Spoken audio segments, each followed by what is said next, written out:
90 X square Y Z cube 150 X Y cube Z square 225 X cube Y cube இசட்டின் LCM கேட்டிருக்காங்க.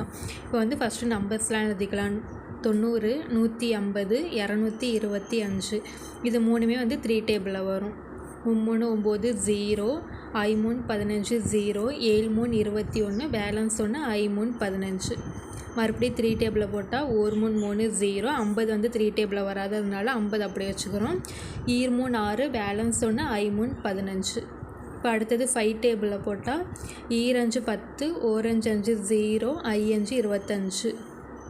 இப்போ அடுத்தது 5 டேபிளில் போட்டால் 2 அப்படியே தான் இருக்கும். 2 5 10, 1 5 5. அடுத்தது 2 டேபிளில் போட்டால் 1 2 1 2. இப்போ வந்து இது எல்லாத்தையும் மல்டிப்ளை பண்ணால் 3 9, 2 5 10, 5 50. இப்போ இது ரெண்டையும் மல்டிப்ளை பண்ணால் 9 5 45 0. அடுத்தது வந்து எல்சிஎம் அப்படின்னாக்கா பவரில் வந்து எது அதிகமாக இருக்கோ அதை எடுத்துக்கணும். இப்போ 450 பவரில் வந்து எக்ஸில் எது அதிகமாக இருக்குன்னா எக்ஸ் க்யூப். அடுத்தது ஒய்யில் வந்து ஒய் க்யூப். அடுத்து இசட்டில் வந்து இசட் க்யூப். இதுதான் இதுக்கான ஆன்சர்.